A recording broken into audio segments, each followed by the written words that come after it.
1993. After two mega hits in a row, Sega's strategy for continued success sounds simple. Make a third Sonic. When making Sonic 3, I wanted to make a big game, and it was scary. We felt that we needed a deeper story to expand the world of Sonic. Adding more of a storyline to this action game made the project huge. A new character is born, an echidna named Knuckles. In true Sonic style, this cousin to the porcupine is given an unusual makeover.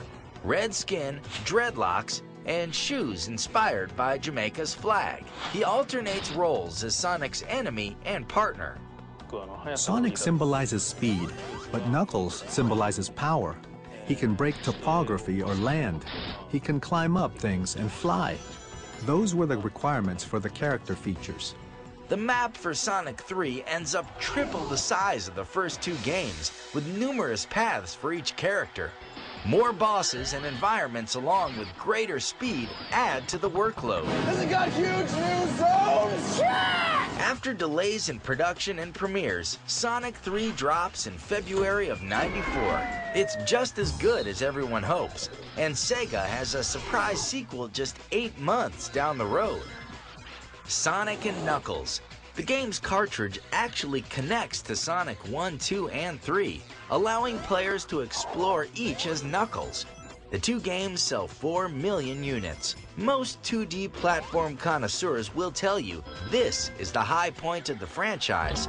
Unfortunately, they are right. It will never get much better than this.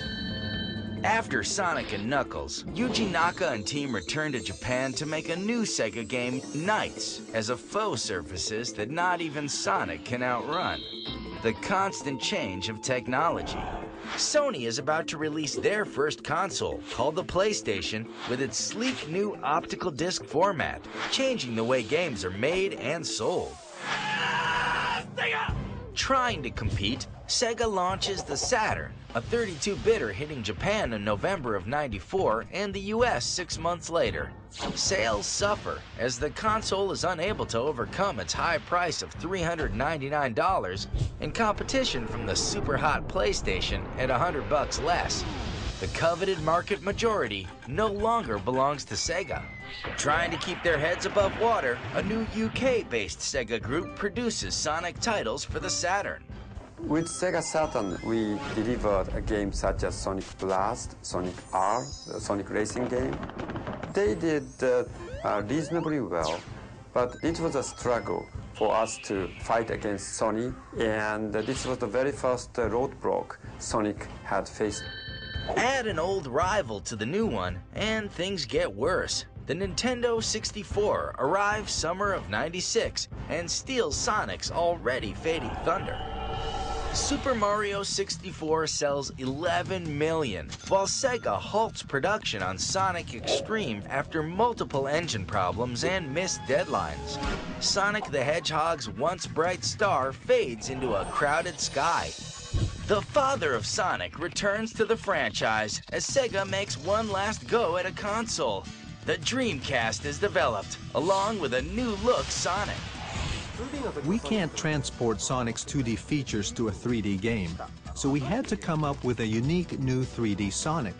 Speed is what everyone talks about with Sonic, but what you will physically feel, like the wind blowing your face and all this scenery coming at you, that kind of speed was enhanced in the 3D game.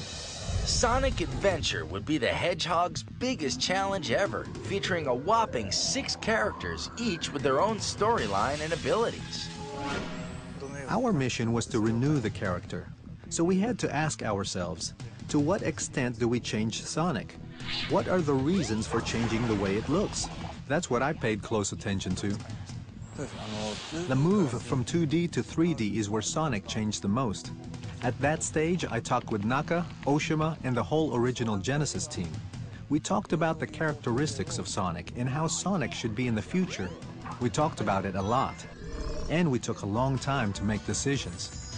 Fortunately, not too long.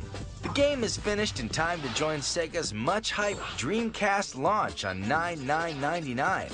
Both console and game sell out within hours. After 5 years adrift, Sonic is back and looking better than ever.